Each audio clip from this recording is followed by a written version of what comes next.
Monday, April 22nd. What's coming up on the breakdown? Virginia's redistricting fight is now before the state Supreme Court. A judge has already blocked the voter approved maps. Now, justices will decide if they stand. And a mother is turning her personal journey into a powerful purpose. I sat down with Kim Cresswell, founder of J7 for Autism, supporting families and raising awareness in the community. Plus, we're talking to Jamal Shabazz about his Black Summer Youth Program. The breakdown starts now.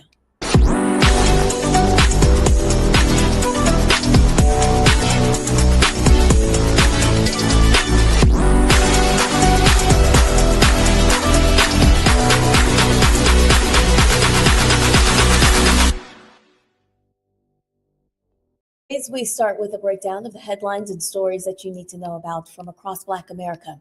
Virginia Supreme Court is taking up one of the lawsuits battling redistricting today. Oral arguments began at 9 o'clock this morning. Judges questioned whether the state's Democratic-led legislature complied with constitutional requirements when it sent a congressional redistricting plan to voters. Last Tuesday, voters approved a constitutional amendment that bypasses a bipartisan redistricting commission to allow the use of new districts drawn by Virginia's Democratic-led General Assembly. A day later, a Tazewell County Circuit Court judge voided Virginia's 2026 redistricting referendum, ruling all votes cast ineffective and blocking certification due to multiple constitutional and procedural violations. Republicans have filed multiple legal challenges against the redistricting effort. The GOP contend that the General Assembly violated procedural rules by placing a constitutional amendment before voters to authorize mid-decade redistricting. If the state Supreme Court agrees with the lower court ruling, the referendum results could be rendered moot. The suspect in the shooting at the White House Correspondents Association dinner on Saturday night is expected to be arraigned in U.S. District Court today. Investigators say 31-year-old Cole Allen of Torrance, California, traveled across the country to commit as much damage as he could. Allen was detained near the main Magnometer area for the event, with surveillance video showing the suspect running past security officials. Now, police say the suspect was tackled by law enforcement after gunfire inside the Washington Hilton, where thousands of journalists, as well as President Donald Trump and members of his cabinet, were all gathered for the annual event. Trump gave an exclusive interview on 60 Minutes as he recounted the moments chaos erupted. You see the security moving quickly, right, within seconds, grabbing the vice president by his coat, lifting him up, bringing him out. Then the counter assault comes in. Took 10 seconds for them to flank you, Mr. President, and then 20 seconds to get you out. It looked chaotic. At one point, you were down. What was happening? Well, what happened is it was a little bit me. I wanted to see what was happening, and I wasn't making it that easy for him. I wanted to see what was going on. And by that time, we started to realize maybe it was a bad problem, different kind of a problem, bad one, and different than what would be normal noise from a ballroom, which you hear all the time. And I was surrounded by great people, and I probably made them act a little bit more slow. I said, wait a minute, let me see, wait a minute. So, I'm telling guys. Just at that moment where it looks like you go sort of down with the service, you were telling them to wait? Well, no, what happened is then I started walking with them. I started walking, and they said, please go down on the floor. So I went down, and First Lady went down also, but we were asked to go down by the agents as I was walking. In other words, they wanted you almost to crawl. I was standing up, pretty much. I was standing up and then turned around the opposite direction and started pretty much walking out, pretty tall, a little bent over because I'm not looking to be standing too tall. And but I was walking out. It was about halfway there, and they said, please go down to the floor, please go down to the floor. So I dropped to the floor, so did the First Lady. Interim D.C. Metropolitan Police Department Chief Jeffrey Carroll told reporters that the suspect acted alone and was armed with a shotgun, a handgun, and multiple knives.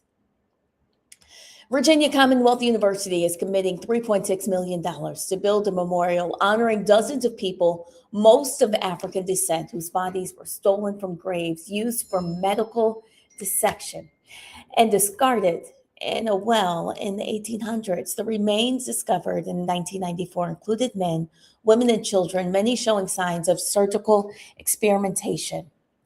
Now, through East Marshall Street Well Project, the university plans to create a burial site and memorial space. Leaders say the goal is to finally honor the lives that were once denied humanity. And Nebraska's first state-approved Black-funded school, Identity Preparatory Academy, is set to open this fall as an all-girls middle school focused on culturally responsive learning and academic excellence. Founded by Dernisha Phillips, the school was shaped directly by the voices of young girls and families through a program called Dreams of Our Daughters, where students help design everything from the curriculum to extracurricular activities. And at its core, the academy is built around what leaders call a culturally fortified education, ensuring that students see themselves reflected in their classrooms, their leadership, and their learning. Well, the movie Michael soared to a record-breaking $97 million opening weekend in North America and $217 million in globally, becoming the biggest debut ever for a music biopic. Despite mixed reviews and production setbacks, the movie hit the big screen April 24th and stars the late singer's nephew, Jafar Jackson, Nia Long, and Catherine and Coleman Domingo as Joe Jackson. Michael is the highly authorized portrayal of the king of pop, who died in 2009 at the age of 50.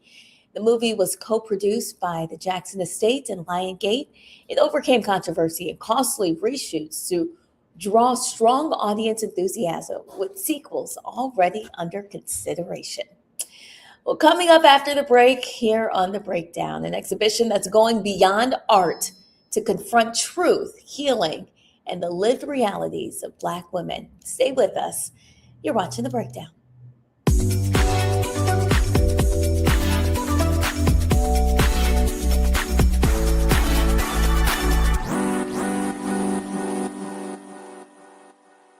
With medicine and science under attack, I want to keep you and your family informed and healthy.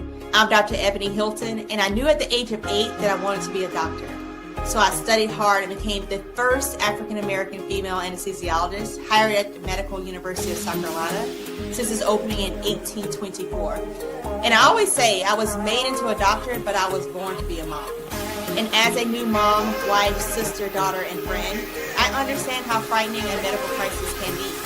I care for individuals on some of the worst days of their lives, and it's my mission to provide you with a safe space to gain clarity on issues affecting your mind, body, and soul.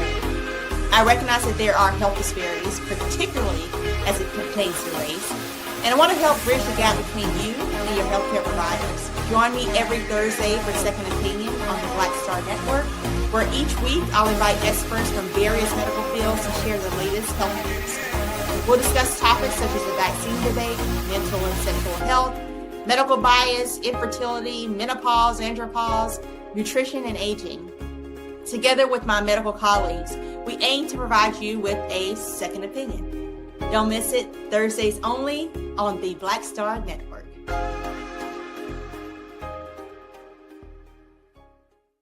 If in this country right now, you have people get up in the morning and the only thing they can think about is how many people they can hurt, and they got the power, that's the time for mourning. For better or worse, what makes America special, it's that legal system that's supposed to protect minorities from the tyranny of the majority. We are at a point of a moral emergency. We must raise a voice of outrage. We must raise a voice of compassion. And we must raise a voice of unity. We are not in a crisis of party versus party. We are in a crisis of civilization, a human rights crisis, and a crisis of democracy itself. And guess what? You've been chosen to make sure that those that would destroy, those that would hate, don't have the final say, and they don't ultimately win. I'm Risa Colbert, and you're watching the Black Star Network.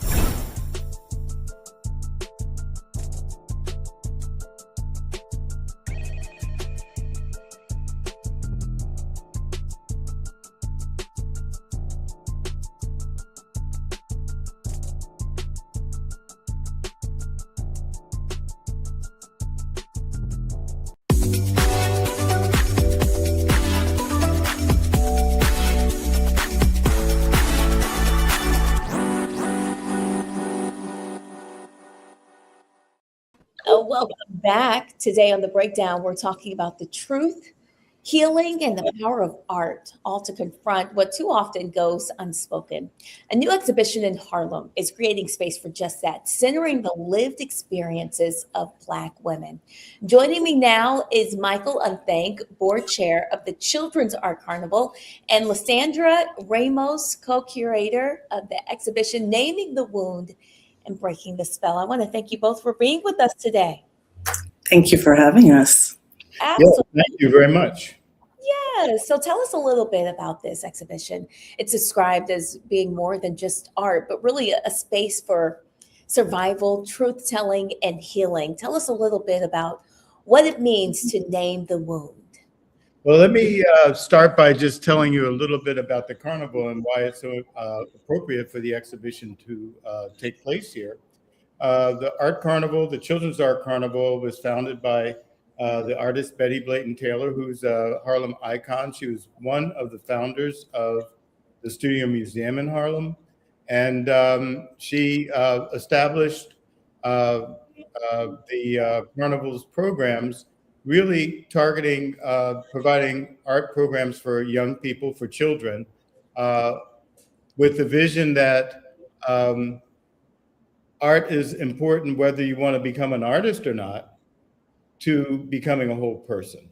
And so she established the organization here in Harlem on Hamilton Terrace back in 1974.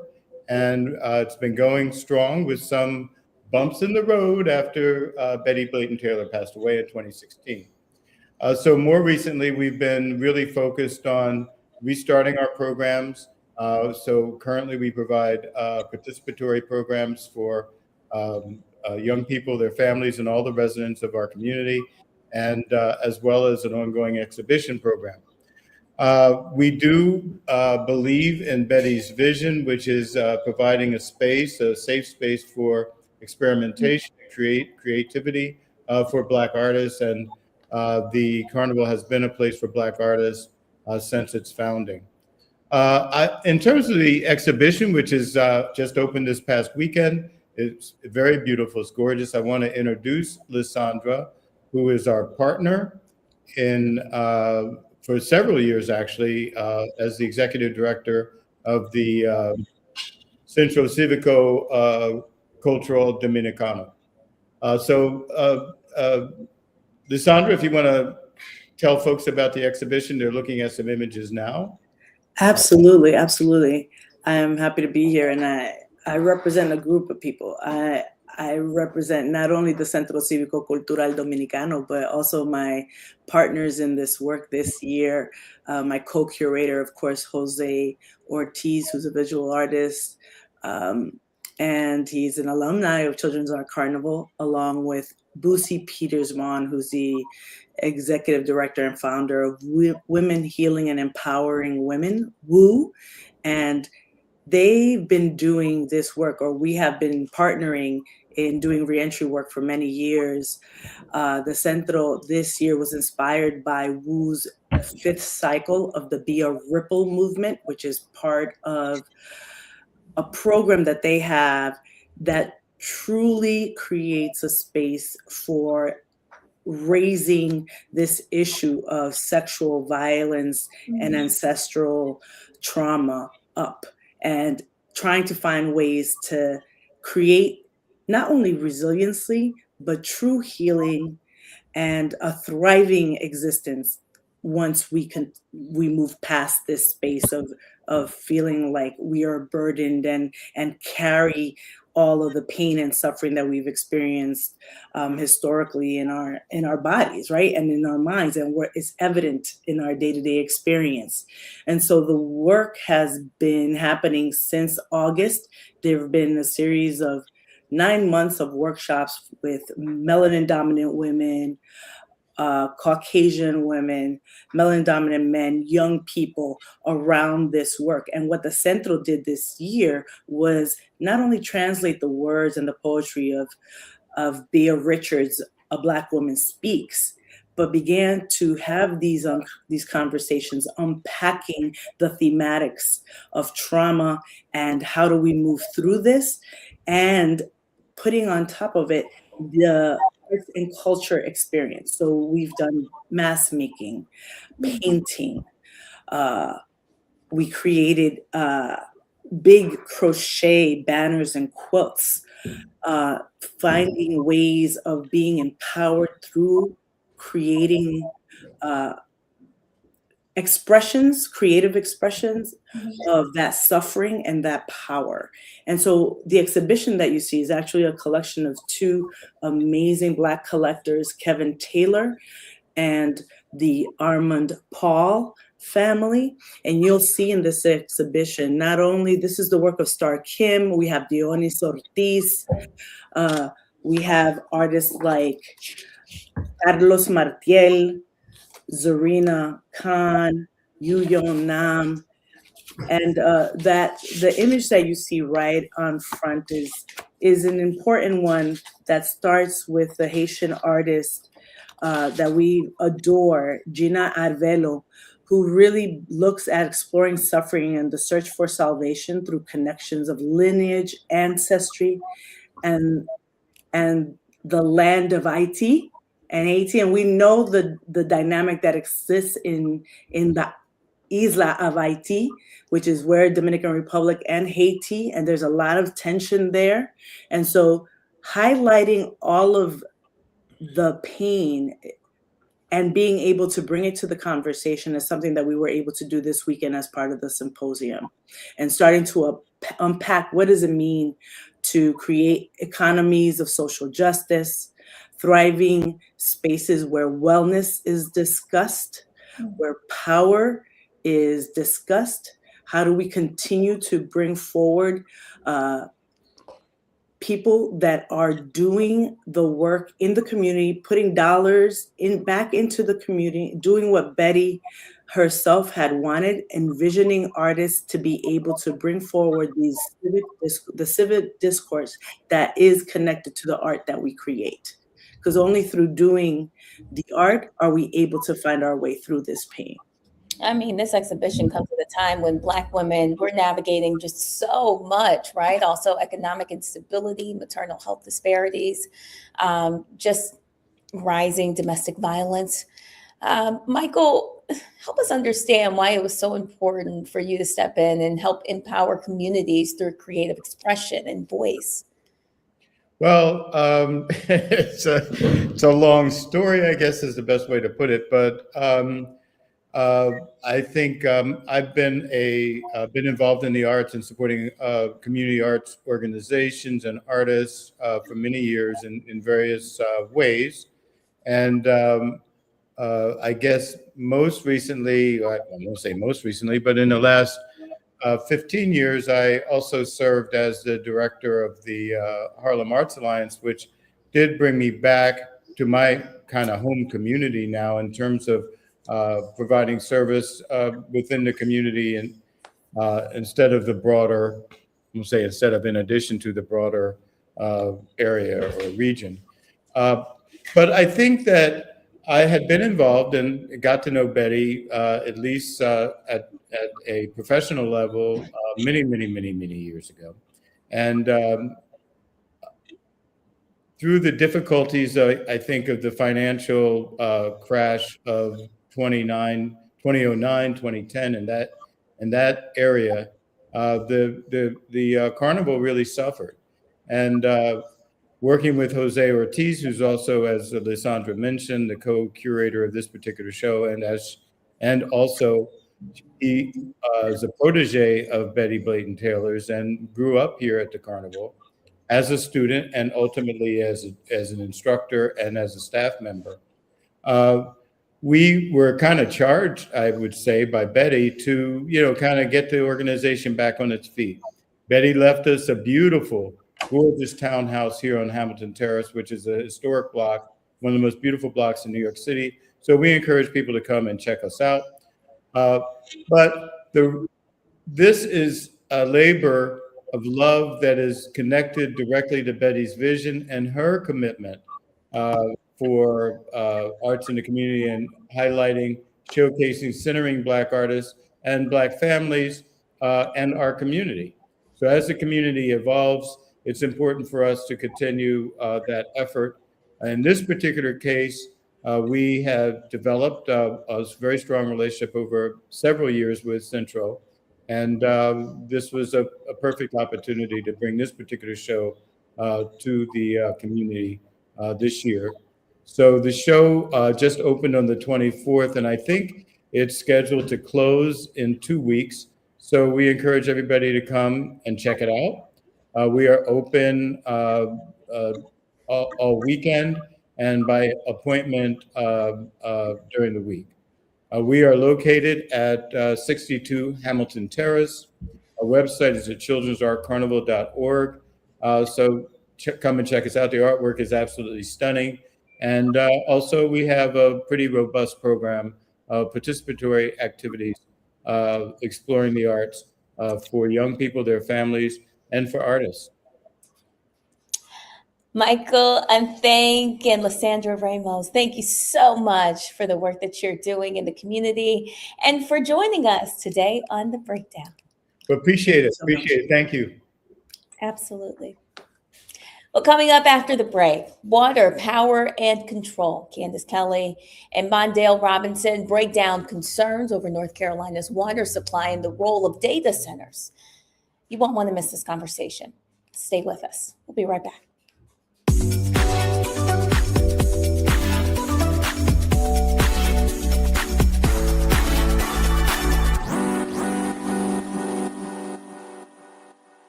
They said the quiet part out loud.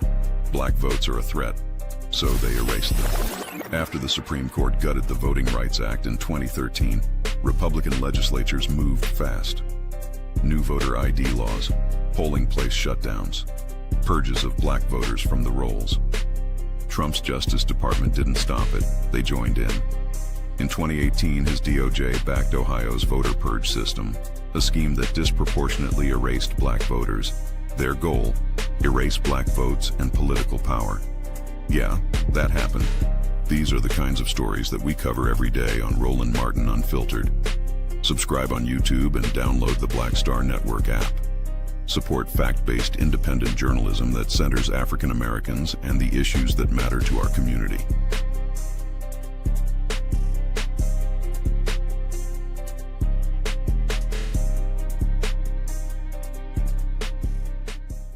If in this country right now, you have people get up in the morning and the only thing they can think about is how many people they can hurt, and they got the power, that's the time for mourning. For better or worse, what makes America special, it's that legal system that's supposed to protect minorities from the tyranny of the majority. We are at a point of a moral emergency. We must raise a voice of outrage. We must raise a voice of compassion. And we must raise a voice of unity. We are not in a crisis of party versus party. We are in a crisis of civilization, a human rights crisis, and a crisis of democracy itself. And guess what? You've been chosen to make sure that those that would destroy, those that would hate, don't have the final say, and they don't ultimately win.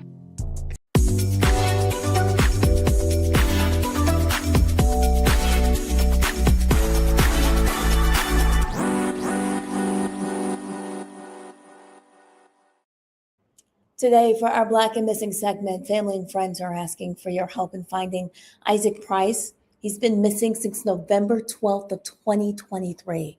He was last seen in Hartsfield-Jackson Atlanta International Airport. If you have any information about where he could be, please contact 404-546-4235.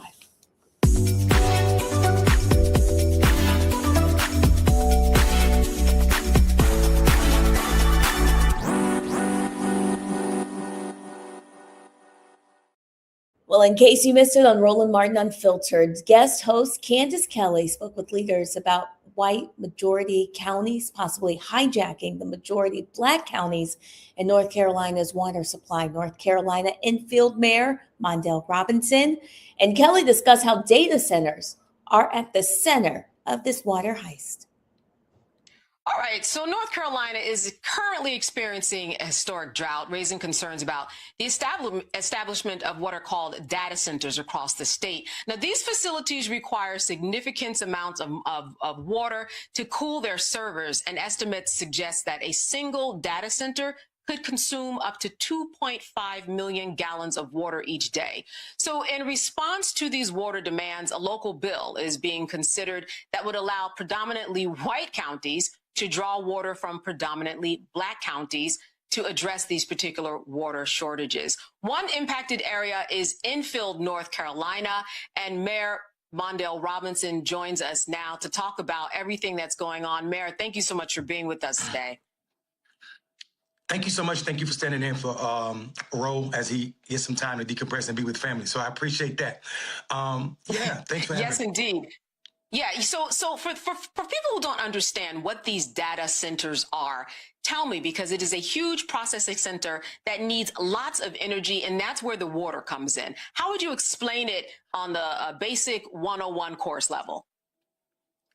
Listen, for so many reasons, data centers are done improperly and they are bad. They create all types of harms to communities where they are. The noise, the use of water, the diesel energy, all of that to power it. But I would say centering data centers in this moment missed the mark. It would be a local bill if it was just Franklin County trying to pass this at Franklin County. Here's the problem. The bill that we're talking about has made its way to the General Assembly of North Carolina. It is Senate Bill 214, and particularly Section 5, which basically strips the right of North Carolina majority black, three of North Carolina majority black counties: Halifax, which is the county where Enfield rests, 56% black, Warren, and also Vance County. And this white county, Franklin County, which is 70% white, is now saying through their Senate legislation representation that they should have the right to any property, not just water. It says property in that section, and interest in that property through condemnation. So they can condemn any property in these other counties without the consent or approval of elected officials in said counties. This is tragic, and it's also as American as apple pie. You're right. So when we talk about the history of what white communities take from black communities, this is the apple pie kind of analogy that you've been referring to. What should people know about this bill in terms of whether or not it has support and what you're doing in order to try to fight it in a meaningful way? Yeah, so right now, what I'm trying to do is I'm trying to sound the alarm. This is why I came to roll in first, because if we're talking about how black people hear what's affecting us that the world might not be talking about, this is where we should be at first. So we need people talking about this because this is a civil rights issue. This is a stripping issue also if these conservatives are really concerned about property rights, how are they supporting this? So what I need people to do is to understand that next Tuesday at 4 o'clock, the North Carolina State Senate plans on voting on this issue. And if it passes, it goes to the House. And if it passes the House, it becomes law. Because guess what? It is a local bill at the state level, and North Carolina local bills at the state level that are passed through the legislature do not and prevent the governor from being able to veto it. So even though there's a Democratic governor who may want to veto this bill, he will not have that ability because of how this bill is stricken, and it does not apply to the entire state, just a simple region. This is dangerous, and it's setting a precedent that say that white people who want things can use this tool to take it away from black majority counties. This is disgusting. It is a civil rights fight. It takes away the humanity of my residents and residents in Vance and also throughout the rest of Halifax and Warren County. And we shouldn't sit idle as if this is something small. This is how they are testing what they can do and where they can do it at. So people should understand that this is not a time to be afraid of what's next, because it's here now. And as you said, this is more than just about a drought. All hands on deck. What do you want people to do right now in order to show their concern, to show their disgust with what's going on? Yeah, people need to be calling senators in North Carolina, whether they're in North Carolina or not, screaming about how disgusting this is as an act. Why are you trying to take and tell the voters through their representation at the county level in these counties that it does not matter what they want. It does not matter what their wishes are. These white people need something, and it is superior to what you desire and need in your own county.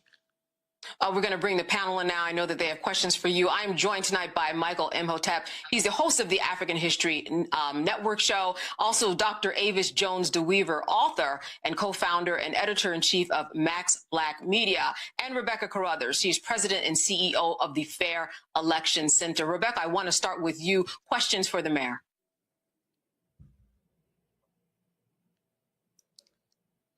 I think you're muted. Good evening, Mayor. What are things that different organizations could do to support you? Yeah, Rebecca, thank you so much. And I know people may not know this, but Halifax County is one of the poorest counties. It's an old county. It's actually the first place in America that said we want to be free from England. The Halifax Resolve happened well before the Constitution and all of that was written. So people have a deep hunger for freedom. Of course, Black people were not included in that idea of freedom. So what we need from other organizations is to any resources that you can provide to help us sound the alarm about this, any resources to help us get people from Halifax County. We're taking two busloads of people from Halifax County to Raleigh on Tuesday to be there so they can see that this is not sitting well with folk. So anything to help us get the noise out and also provide comfort for folk in this moving them from Halifax County to the capital. We are here for that. And also calling the state legislature and burning up their phones and letting them know, hell no, not on our watch. All right, Dr. Jones DeWeaver, question. Yeah, following up on that, I mean, North Carolina is one of those states where you have this split here politically between a governor that one could argue may be more amenable. We're not sure about what's going on at with the legislature, so it's a very split, it's a very purple state. What do you see as your best prospects for being able to get someone to step in and make a change here so that the rights of your citizens and Black citizens specifically can be respected in this manner? Yeah, and unfortunately for us, the governor, even though he may be amenable to our cries and our harms about this is not only a property right, it is a dehumanizing factor for my people, for Black people, not just in where we are, but across this state. It's showing us that we don't matter as much as our white neighbors. So even if he was amenable, he couldn't do anything because of how this is set up. We need to change these Jim Crow-esque laws so that his grandson, James Crow Esquire, can't continue the long legacy of preventing Black people from having full life.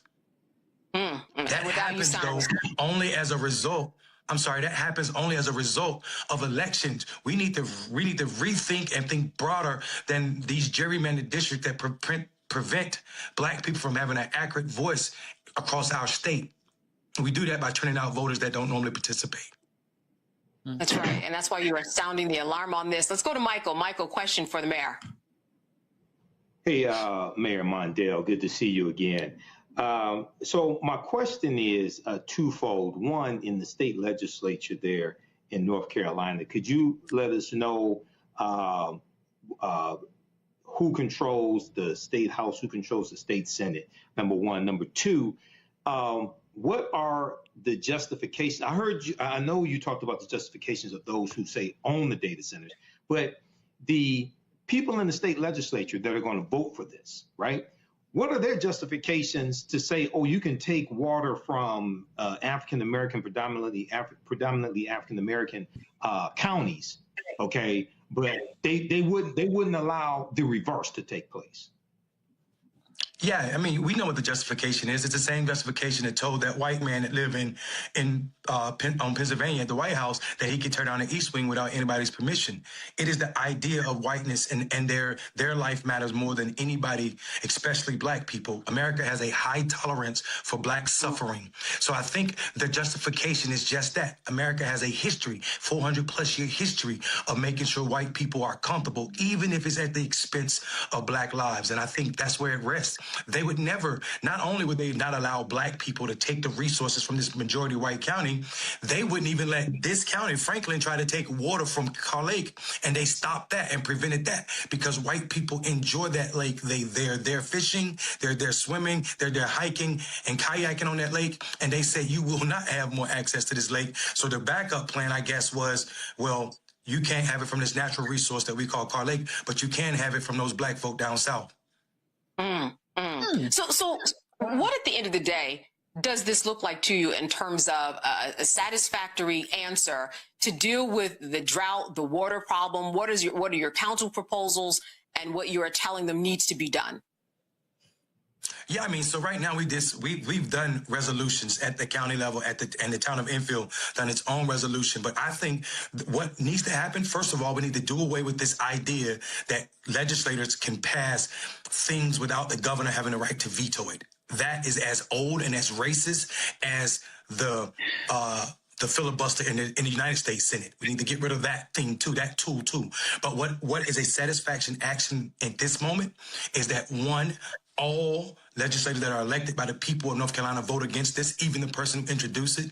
They need to shoot this down and say that we will not ever tell residents in North Carolina that your rights are sub to someone else's right simply because somebody wants to make $1.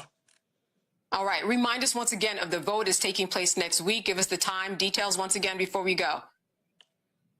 April the 28th, Tuesday at 4 p.m. at the Raleigh Capitol. It'll take place, and we're trying to pack it out with people from these counties to make sure that they know that it is bad. All right, Mayor, I want to thank you so much. Listen, without people like you, we would not know about this because these aren't headlines that are across the country. You are the one that are making these things happen. So we will have you back on to get an update, I'm sure, as I'm sure there will be one. All right, hopefully it will go your way. Thank you and good to see you. You too.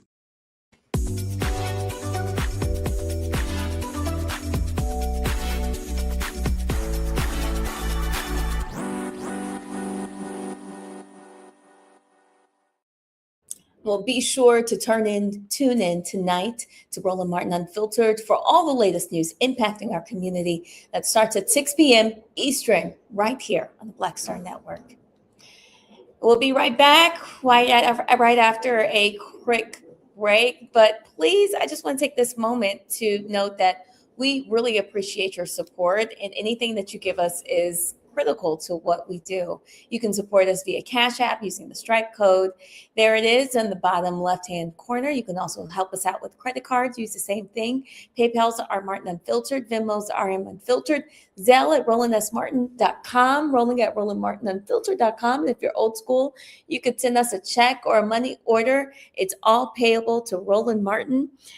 P.O. Box 57196 in Washington, D.C. 20037-0196. Stay with us. Still more to come here on The Breakdown. We'll be right back.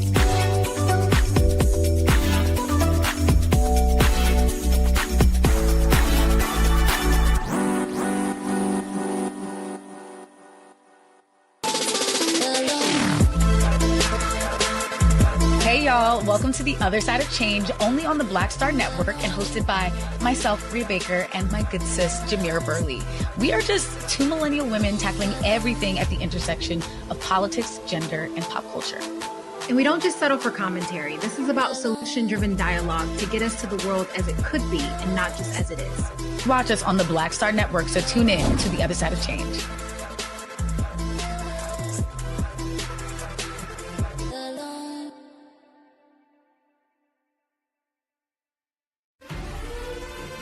Violent white supremacy is, quote, the most persistent and lethal threat in the homeland. The greatest terrorist threat to the homeland is the homegrown violence stream, including hate crime committed on behalf of some kind of white supremacist ideology. They are coming after everything in Black America. MAGA and Donald Trump are specifically targeting Black America. They are going after the money. Attack Black Lives Matter. Attack critical race theory, attack woke, DEI. MAGA wants to defund Black America. This is a perfect example of their desire to completely degrade and de-emphasize Black people.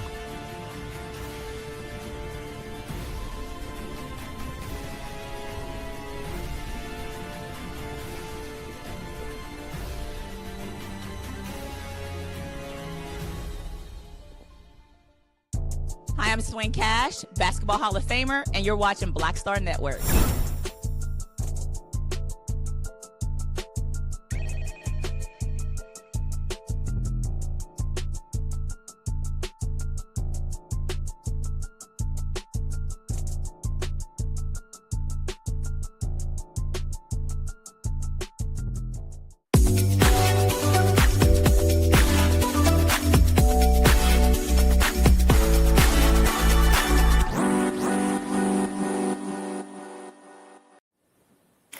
Today on The Breakdown, we're highlighting a mother who is turning her personal journey into a powerful community impact.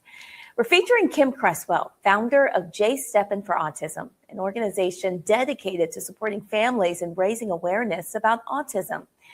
Kim, thank you for joining us today on The Breakdown.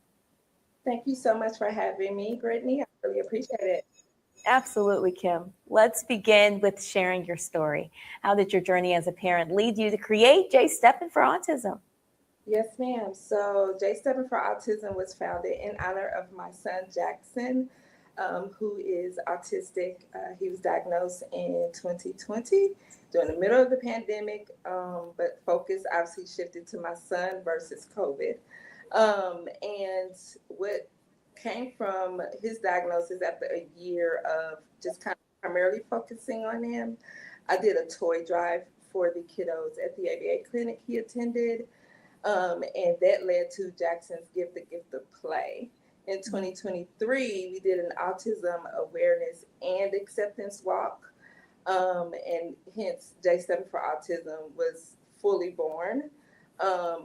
Awareness is out there. So many people are being diagnosed, or should I say children are being diagnosed, and adults too. And so now it's about acceptance and inclusion. So that's my primary focus with J Steppin' for Autism, plus making some kids smile at Christmas time with some additional toys. What are some of the biggest challenges that you faced early on? Just how did those experiences shape your mission today? So my biggest challenge, my son is actually nonverbal. So that's a scary thing as a parent. He can't tell me if he's sick. He doesn't even quite understand a lot of it. He can't tell me if he got hurt or someone hurt him. So that's like the scariest thing for me. However, working with his team, and he has an amazing team with his medical and educational. And as a parent, you have to advocate for your kids regardless.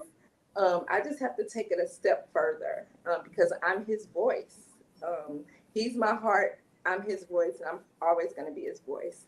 And so that kind of spearheaded some of his like pediatricians and other members of his team to reach out to me to speak to other moms, to kind of help and guide or give, what happened with me to maybe show them a different way and give some advice as a mom of a kid with autism. So my mission is just continue to be being his voice while bringing acceptance, awareness to other moms, other families, caregivers, and those that may not know too much about autism, and then help some kids smile at the end of the year at Christmas. Kim, for families who may be navigating autism and a new diagnosis right now, anything that you really want them to understand? First off, I would tell families that the way they're feeling is okay. When my son was born, or when I found out I was pregnant with my son, you envision, how life is going to be with your child, what sports is he going to be in, prom, the girls, which I was not ready for, but with his diagnosis, and then on top of that, the speech delay, it kind of like took me to a whole different place, and I grieved of the life I thought I would have with my son. So know that that's okay. All the feelings you're going to have, the fears, It's okay. Just be kind to yourself, and also I would suggest talking to having a good communication and a good relationship with the medical team, getting the supports that they need, because every kid is different. I know some families whose children are receiving not only ABA, but they're getting speech, they're getting occupational and other various therapies. My son right now is just speech. He does get some ABA, but it's a spectrum.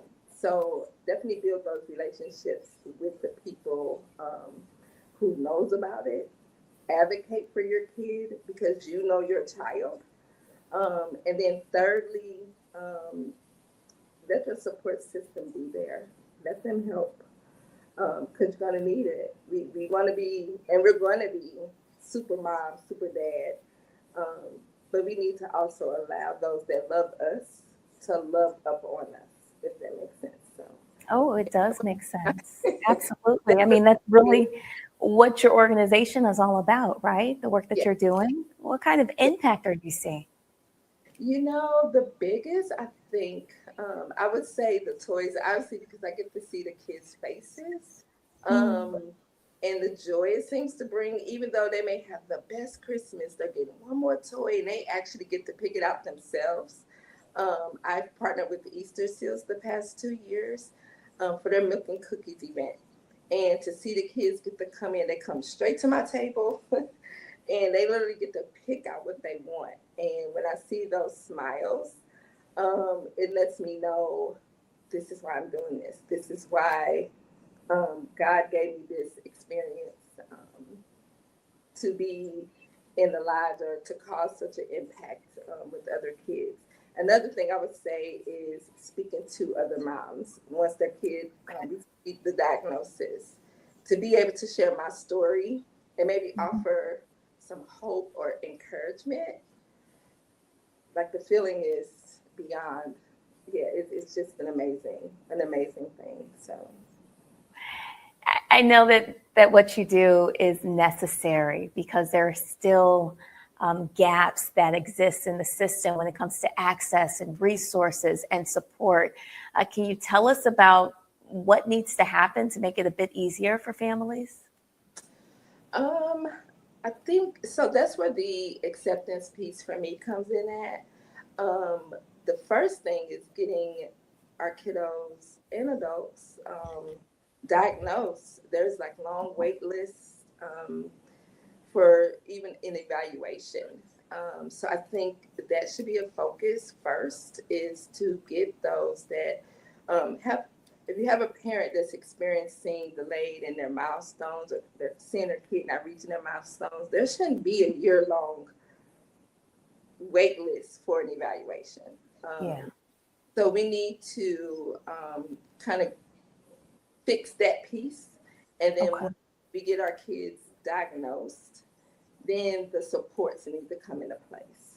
It's very expensive too, because of all the different therapies that your child may need, and or say you have, your income is not low enough, but then some of the services are still too expensive, even for that. So all those type of things need to be viewed, because the focus should be getting the kids the support they need, not, oh, you make too much or you don't make enough, or we can't, get you in for this just yet. Like, you're causing delays and our kids deserve better. So it needs to be talks across the boards with our schools, government, like the focus, like it needs to be a mutual team effort to kind of help our kids get to be better. Because the one thing I preach and I say to my son is autism is a part of you, but it does not define who you are. So that's what needs to be done, in my opinion. And parents, step up, speak, let them know. Well, you have a fun walk coming up on June 6th. Tell us a little bit more about how we can support. Yes, so show up. It's a free event. My goal is 100 walkers. I've reached almost 70 the past 3 years. My goal is just 100 walkers. We're going to get together. We're going to get together, walk the track. We have a DJ. This year, I have a couple of community partners that are going to be there. St. Louis ARC, Latitude Therapy, and Autism Support Now. And hopefully that number grows. They're going to talk about the services and supports that they provide to our kids, just because there are some families that don't even know they're out there. So I'm just trying to get some community partners that can show our families that we're here for you. How can we help? But it's going to be a fun event. It's going to be a fun event. We get together, we laugh, we've cried in some instances. But once the DJ gets going, everyone's walking or they're dancing, getting snacks. So it's a great event. And so everyone can go to jsteppen4 autism.org, and they can get registered today. Kim Cresswell, thank you so much for sharing your story and for all the work that you're doing in our community. Thank you so much. I really appreciate it.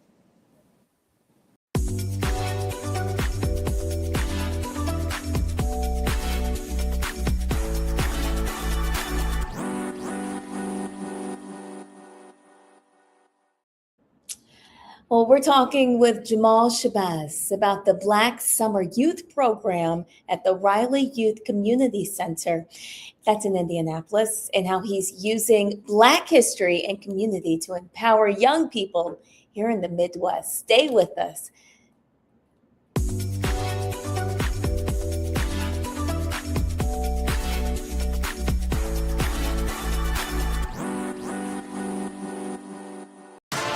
Decade of love, joy, and power. Black Voters Matter is 10 years old, and we are just getting started. This is love with a purpose. This is Black joy in motion. This is unstoppable power. Across campuses, neighborhoods, and back roads, let's go. We show up not just to vote, but to be seen, to be heard, to belong. We ride together. We organize together. We remind each other that our voices matter, because they always have. Black Voters Matter is about more than ballots. It's about housing and healthcare, clean water and living wages, education, reproductive freedom, and dignity. It's about turning pain into action, turning belief into movement, turning community into power. We don't wait to be invited. We bring the energy. We bring the love. We bring the people. Because when Black communities come together, we don't just survive, we thrive. This is how change happens. This is how history moves. We organize, we build, we win.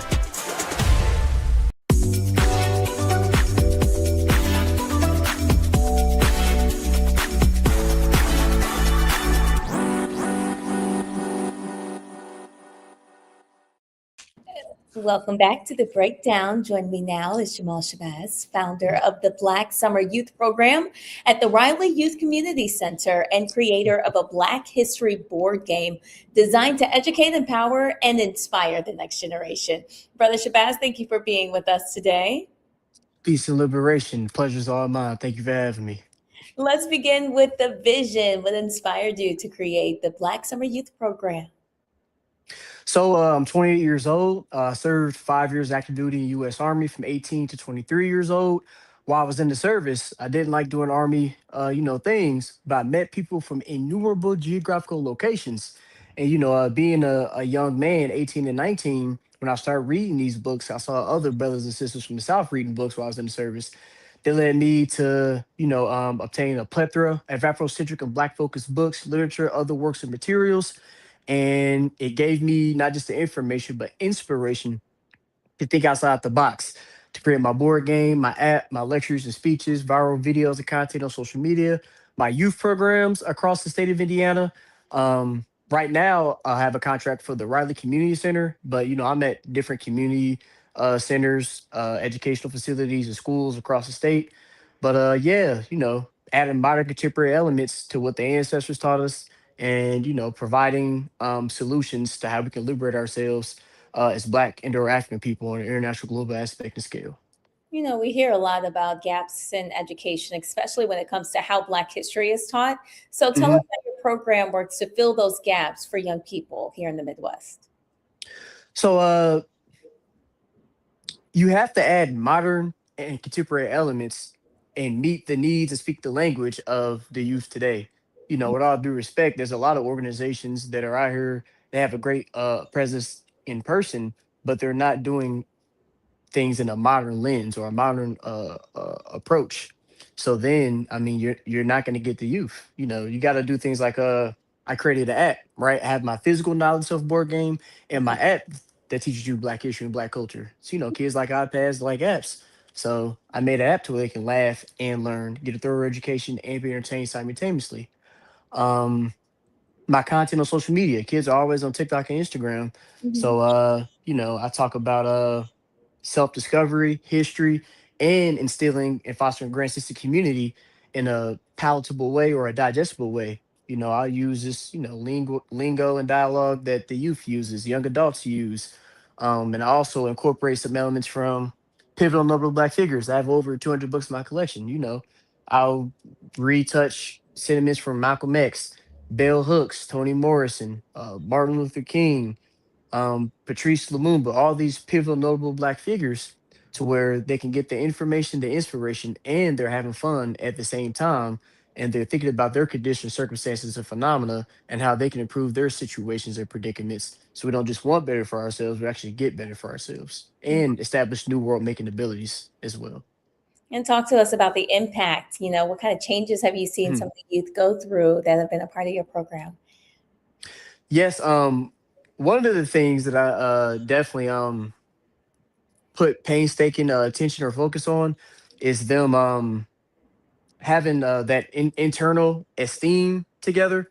Mhm. Um, with social media and how society is today, uh, it maneuvers people, socializes people to adopt this individual mindset and way of doing things. But us as Black or African people, if you look at history, we've only thrived when we've had our grand sense of community together, ethno aggregation, communal activity, and unity. So that's one thing I teach the kids. Hey, whatever you're great at, your unique talents, abilities, and skill sets, find a way to help your situation, and then figure out a way how you can help your people with that as well. Form it and turn it and morph it into something sustainable for yourself. Then how can you help other people with that? I start off with the communication skills, because this ain't even kids. This is just people in general. They're not able to gather and complete a single thought without saying after every other word. They can't look somebody in the eyes when they're talking to them. Um, you know, things like that, the basics, and then they'll be able to develop and foster, other skills in different areas or industries. For parents who may be watching right now, what do you want them to understand about the importance of having culturally grounded education and spaces like this for kids? First of all, ma'am, that is a black-tastic question asked in a black-tastic fashion. So thank you, mighty Black woman. I would tell the parents, I'm 28, I don't have any kids yet. Hopefully one day, find me a black-tastic queen, little goddess, have me some kids. But I would say to the parents, you gotta actually listen to them, and don't try to be you could be caring and nurturing and get to your child's level, but don't speak to them in a condescending manner. Take time to truly understand your child, get to know them. Don't just assume you know everything about them just because that's your child. And understand that every group of people has its own wants, needs, interests, and concerns. We've adopted a lot of maladaptive and dysfunctional behaviors as Black people since the transatlantic slave trade on a universal context and scale. So we have to understand that there are certain things that work for Black people that may not work for this group of people. This may work for all groups of people, but then this may not work, may work.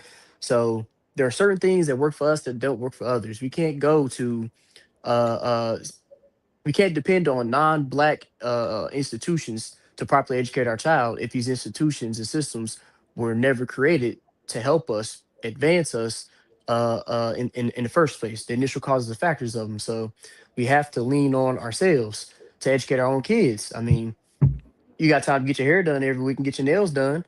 Fellas, y'all be on the Xbox and PlayStation every week. You got time for that. You run a hoop session at the Y, and you got money to place on these sport apps that you never hit on, them parlays. So you got time and money to invest in your child. And if not, bring them my way. You know, my board game restocks at the end of June because it just sold out. You can download my app on your phone for free so you can laugh and learn. Or follow me on Instagram and TikTok so you can get some education and you can laugh in a blacktastic fashion. And tell us a little bit more about how we can stay connected with you.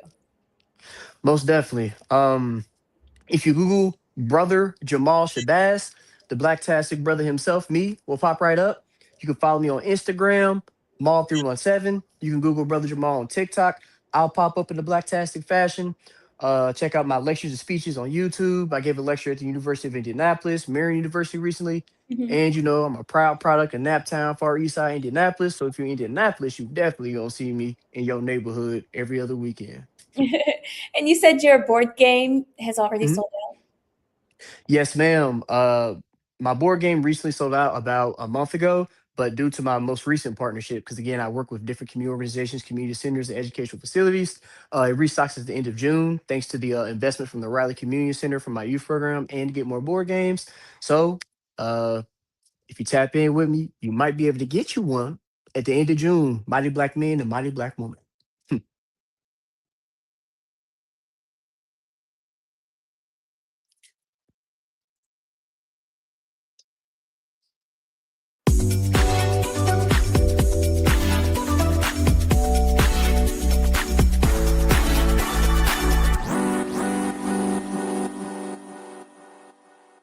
With medicine and science under attack, I want to keep you and your family informed and healthy.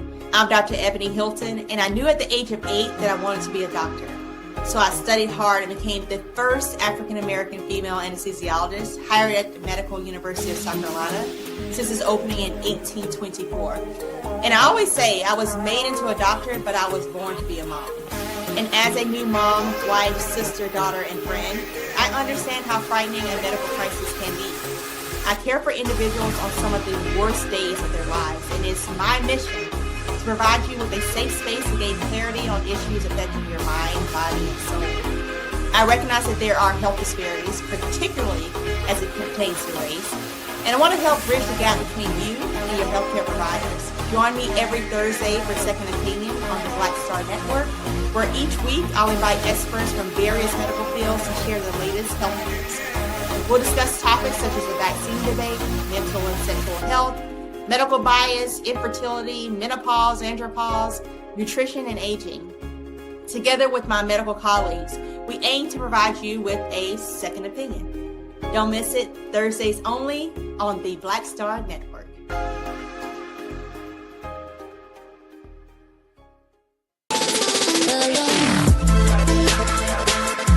Hey y'all, welcome to The Other Side of Change, only on the Black Star Network and hosted by myself, Bria Baker, and my good sis, Jamira Burley.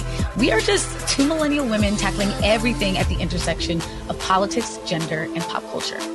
And we don't just settle for commentary. This is about solution-driven dialogue to get us to the world as it could be and not just as it is. Watch us on the Black Star Network, so tune in to The Other Side of Change.